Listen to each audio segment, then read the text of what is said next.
Thank you. So now we will give the word to Catania, that is also with us. Let me go results from Catania as well.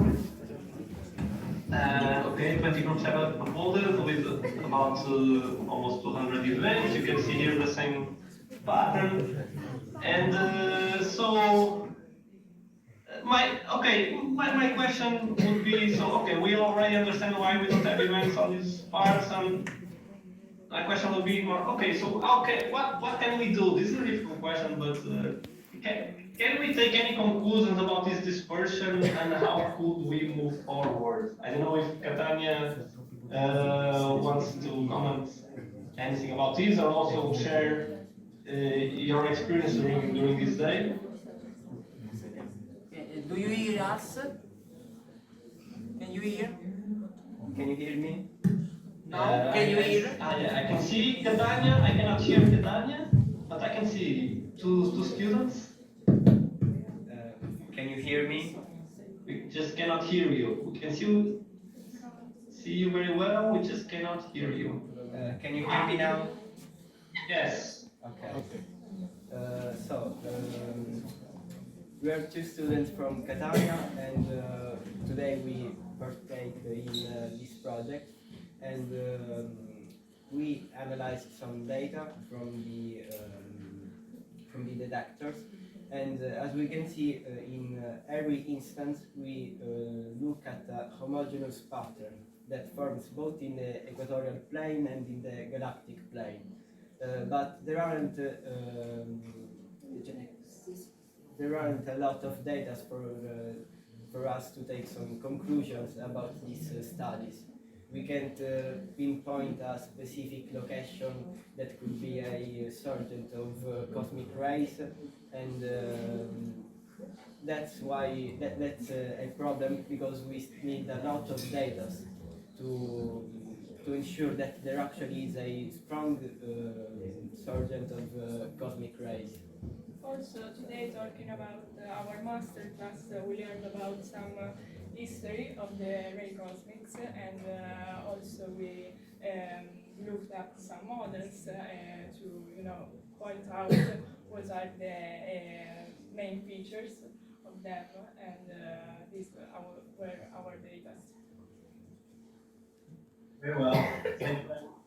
And let me take this opportunity to on what you said. So you pointed out the fact that, okay, you cannot point out any particular region because you don't have enough data, and that's the way to go. So we need more data, like gather more statistics to see if this dispersion will correspond to, some regions where we actually have more events than other regions. We cannot see this because we don't have any data. This is just bringing us the attention to the need to have more statistics and perform an analysis based on more events.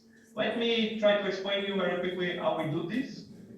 So the first thing is we cannot do this, we cannot analyze very directly these points, these discrete points, there are all directions. So what we do is to just consider each point in the sky map and count the number of events which are in the wider region around this point. And we do this for all the map, so that at each point we gather information not from each point itself, but from regions around. Okay, it's a way of smoothing and get more statistics for a given region.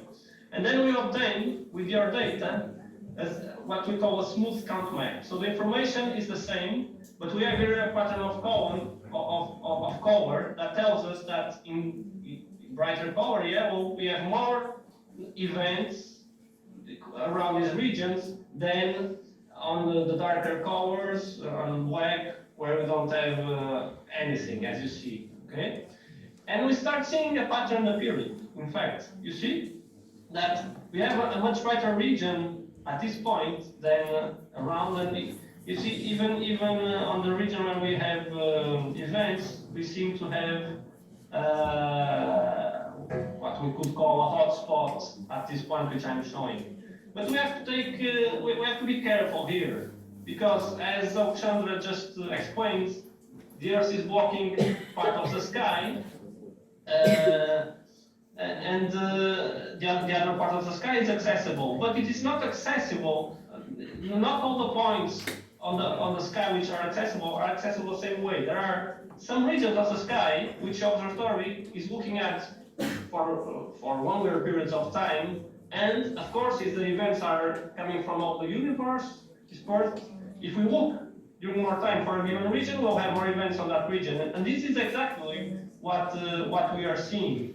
So before proceeding with the analysis and taking conclusions, we have to apply a correction that is correcting for the exposure of the observatory to the sky. And if we see a map of this exposure, this is what we have here, you see that there are these regions of the sky where the observatory sees for more time, and it has higher exposure, and then there are regions where it is not seen at all. So there's this gradient, and in fact, what you are seeing in your results after the smoothing is just reflecting these gradients of the exposure. So this is not telling us information about where the sources of the ultra-energy cosmic rays are in the universe. This is just, in the first stance, giving us information on what are the regions of the sky which are looking during more time. So we have to divide this map with your results by the exposure in order to have a corrected map with the flux of cosmic rays from different directions. And we'll show this just now, combining, we have here Constantine as well, and now we'll go to Constantine for a question, but we'll show the analysis of all combined because we want the total, want to maximize the statistics, so we'll combine all the results from Milan, Oakland, Ketan, and Constantine. We'll see also here the analysis for Constantine.